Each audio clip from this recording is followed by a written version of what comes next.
This video, I will be upgrading my key to this new style Volkswagen key. So the reason I'm changing it is my spring has gone. I have to pick it out like that. Really annoying. Other than that, everything works.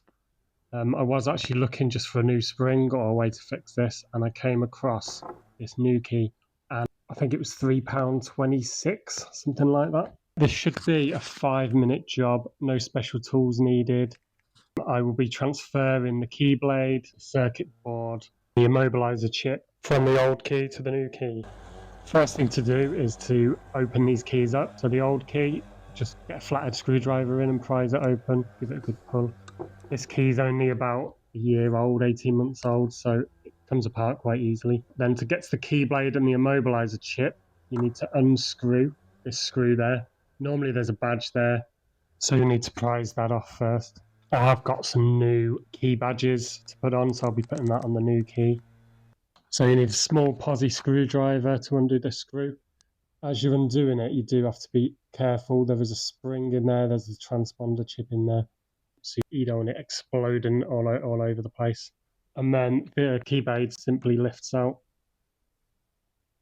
The transponder chip is there, it's just in with a little bit of glue, so just prise that out. Keep that somewhere safe. That's probably the most important part of the whole key. So this other section of key has got the circuit board and the battery in. Prise that apart. This is the circuit board there. I should probably be wearing anti-static gloves or something like that. But I'll just be as careful as possible and try not to handle it too much. This board's in quite loosely. You might have to prise it out a little bit, but not much. So taking apart the new key, quite different than the old key. It looks like there's a split there, but you don't split it there. You split it right at the top. So this is the side that's going to have the badge in, not the side with the buttons. Just get a flathead screwdriver in there and prise it a bit, and then it should just clip out. So you can see there, I've got the battery holder on this side, and then on the main key, that's where I'm going to be putting the circuit board. The battery just clips in, that's the easy part. In this main key, I need to split it down a bit more to get the key blade out and to put the circuit board in. So that's just these two posi screws there and there.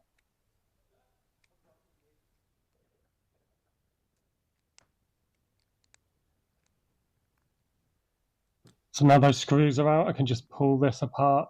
Careful again, this is spring loaded. Luckily my spring just popped out, hit my t-shirt. That is the key blade, and there is the spring. Unfortunately, this key blade does not fit, so I'm not going to be able to simply swap them.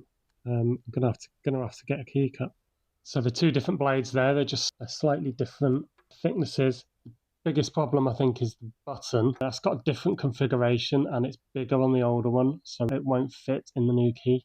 I think I could possibly change this blade. There is this pin holding this blade in, so I could possibly knock that out there and then swap the actual blade rather than the whole unit. It's fiddly. I'm just going to get key cut. This circuit board then just drops in. There's a couple of locator pins. It does look like it's supposed to go this way with the cutout. I was trying to force it in like that until I realised it actually goes in the other way. So that cutout section goes at the top. There's them two black locators, and they go into the two holes in the circuit board, and that just drops in. The transponder chip just drops in there. There's a little place for it. I'm guessing it's a place for it. But it was still a bit sticky, and it's held in quite well. So the key blade, you've got the spring there, and it's got a tab on one end. The end without a tab, you put into the key blade, and then you put the other end into the key holder. Then you need to rotate it anti-clockwise, sort of 1.5 turns, something like that. So you don't need to just unwind. It's pretty strong on just the one turn. And then this is fiddly because you have to hold it all together while you clip it into the key base.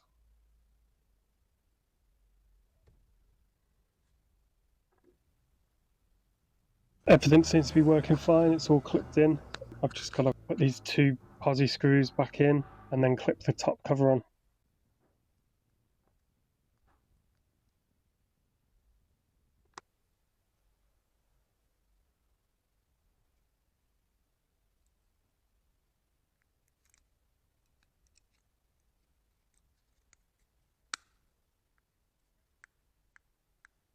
That's all working. The LED's coming on there, and I can actually hear the car outside opening and unlocking. So this was the old pin, and this way it won't fit. It was just too big to fit in the hole. A trick to get this badge logo on straight is get something sticky. I've used some rolled up tape there. Just tape it to the front of the badge. You can see it and you can get it lined up. So this adhesive, I've already took the backing off, and I'll just get that lined up and get it on as straight as I can.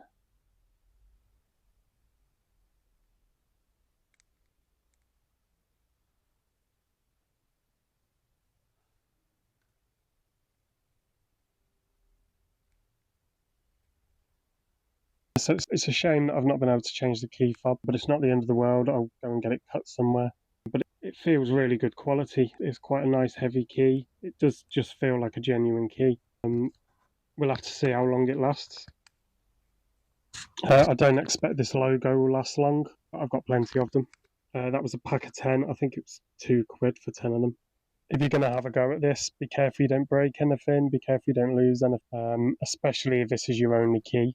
If you lose or break that transponder chip, you won't be able to start your car. Thanks for watching the video. Like, subscribe, and look out for the next video.